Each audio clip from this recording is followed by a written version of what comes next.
দোলন চাপা, তোমার গোগা মামার কথা মনে আছে? থাকবে না কেন? আমাদের বিয়ের সময় সে তো একেবারে কমেডি করে আসর মাতিয়ে রেখেছিল। কেন, কি হয়েছে? গোগা মামা ফোন দিয়েছিল, কাল তো তোমার জন্মদিন, তাই সে খগেন মামাকে সাথে নিয়ে আমাদের এখানে আসবে, কমেডির আসর বসাবে। সে তো ভালো কথা। একঘেয়েমি জীবনে একটু আনন্দ, ফুর্তি, বিনোদন এগুলোর প্রয়োজন রয়েছে। ঠিক আছে, আমি নিপা ভাবিকে দাওয়াত দিয়েছি, আর তোমার 3-4 জন ফ্রেন্ডকেও সে বলেছে। Hello, happy birthday. কে? আমি তানভীর। ও তানভীর ভাইয়া, এত রাতে ফোন দিয়েছেন? আপনি কি করে জানলেন? হ্যাঁ, আমি জানি তো। হ্যাঁ, এখন রাত 12টা বাজে। হ্যাঁ, আমি তোমাকে সবার আগে উইশ করলাম। শুভকামনা রইল, ভালো থেকো। আচ্ছা ভাইয়া, থ্যাংক ইউ। হ্যাঁ মামা, আসসালামু আলাইকুম। ওয়ালাইকুম আসসালাম। হ্যাঁ, ভিতরে আসেন। খগেন মামা, কেমন আছো তুমি? ভাগ্নে, ভালো আছি। হ্যাঁ, আমি ভালো আছি। বৌমা, বৌমা। এই তো মামা। আসসালামু আলাইকুম। ওয়ালাইকুম আসসালাম। বৌমা, তুমি ভালো আছো? জি আলহামদুলিল্লাহ, আমিও ভালো আছি। বৌমা, তোমার হাতের সুস্বাদু রান্না খাবো বলে চলে এসেছি।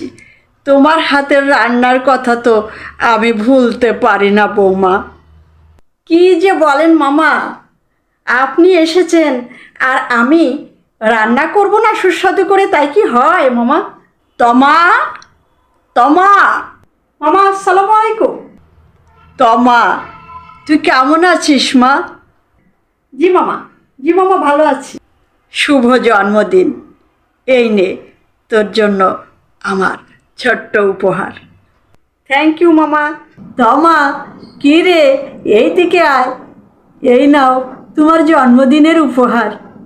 থ্যাংক ইউ মামা। আজ আমার ছোট বোন তমা আহমেদের শুভ জন্মদিন।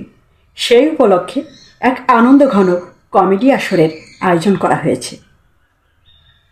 আজকের আসরে উপস্থিত হয়েছেন বিশিষ্ট কমেডিয়ান গোলজার হোসেন গোগা মামা এবং কমেডি কিং খগেন্দ্রনাথ খগা মামা।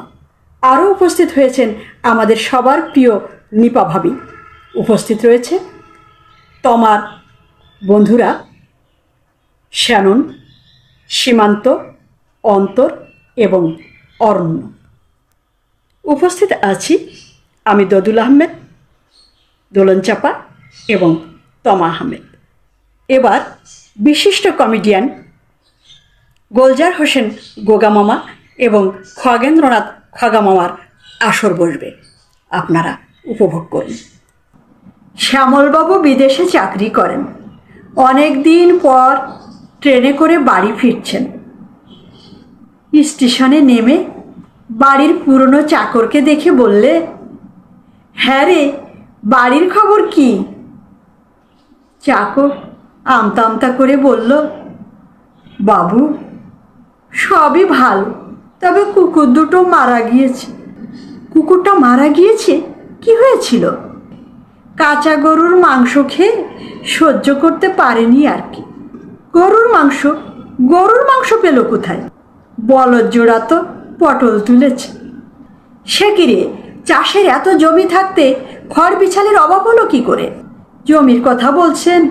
সে তো কর্তাবাবু শ্রাদ্ধের সময় বিক্রি করে দিতে হয়েছে। কি বলিস? তাহলে বাবা নেই? কি করে থাকবে বলুন? অত সুন্দর নাতির শোক বুড়ো মানুষ কি সামলাতে পারে? কি বলিস তুই? তাহলে খোকাও নেই? মা না থাকলে কি আর খোকা বাঁচে? মানে তোর বৌদি নেই? কি হয়েছিল তার? হবে আবার কি? করোনা ভাইরাস তোর সামান্য রোগ নয়। তাহলে বাড়ি এখন একেবারেই ফাঁকা। বাড়ি বাড়ি কোথায় পাবেন? সে তো কবে ভেঙে পড়েছে, আছে শুধু আগাছা আর জঙ্গল। শেষ বয়সে এক বৃদ্ধা তার বাড়ির সামনের বারান্দায় আরাম কেদারায় বসে পিছনের স্মৃতিচারণ করছি। এমন সময় আকাশ থেকে নেমে এলো এক ঝলমলে পরী। বলল, বুড়িমা, তোমার 3টি ইচ্ছের কথা বলো, আমি তোমার এই 3টি ইচ্ছে পূরণ করে দেব। তোমার প্রথম ইচ্ছার কথাই আমি শুনি। বুড়িমা বলল, তা তুমি আমাকে অনেক বড় লোক বানিয়ে দাও, অনেক ধন সম্পদ দাও। দেখো, তোমার আরাম কেদারাটি নিরেট স্বর্ণের হয়ে গেছে। বুড়িমা দেখল ঠিক তাই। এবার পরী বলল, তোমার দ্বিতীয় ইচ্ছাটির কথা বলো। এবার বুড়িমা বলল, আহা, আমি যদি একটি রূপবতী তরুণী রাজকন্যা হতে পারতাম তাহলে কি ভালোই না হতো। বলতে না বলতে মুহূর্তে সে একটি রূপবতী রাজকন্যা হয়ে গেল। পরী বলল, বুড়িমা, তোমার শেষ ইচ্ছাটার কথা বলো। ঠিক এমন সময় বুড়িমার পোষা একটি খাসি বারান্দা দিয়ে যাচ্ছিল। বুড়িমা বলল, দেখো পরী, এই খাসিটাকে তুমি একটি রাজপুত্র সুপুরুষ করে দিতে পারো কি না?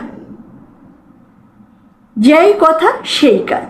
সাথে সাথে খাসিটি একটি সুদর্শন সুঠাম রাজপুত্র হয়ে গেল। এবার রাজপুত্র রাজকন্যার পাশে গিয়ে দাঁড়ালো, একটা পাগল করা হাসি দিয়ে বলল, আচ্ছা বলুন তো, ছোটবেলায় আপনি আমাকে নপুংসক করে দিয়েছিলেন, এখন কি আপনার তার জন্য অনুতাপ হচ্ছে না? এরপর তোমার জন্মদিন উপলক্ষে কেক কাটা হবে এবং খাওয়া দাওয়ার আয়োজন হবে। তার আগে আমি নিপা ভাবিকে কিছু বলার জন্য অনুরোধ করছি। নিপা ভাবি, আপনি কিছু বলুন। ধন্যবাদ সবাইকে। কি আর বলবো বলেন, এখন কি আর কারো অনুষ্ঠান ফাংশন করার সময় আছে? সবাই তো অর্থ সম্পদ কামানোর জন্য ঊর্ধ্বশ্বাসে ছুটে চলেছে, টাকার পিছনে ছুটছে। কি করে অর্থ কামাবে, সম্পদ বাড়াবে, এর জন্যই তো সারাক্ষণ ছুটে চলেছে। এখন তো আর কারো অনুষ্ঠান ফাংশন করে না। আর এখনকার ছেলে মেয়েরা কি বলবো মামা, হাতে একটা মোবাইল নিলেই হলো, সারাক্ষণ ওই মোবাইলের পিছনেই লেগে আছে। আর কি হাসে, চ্যাটিং করে, এই তো বিনোদন। আরে আমার যখন বিয়ে হয় তখন আমার বাবা বিশাল বড় অনুষ্ঠানের আয়োজন করে, কত আনন্দ ফুর্তি।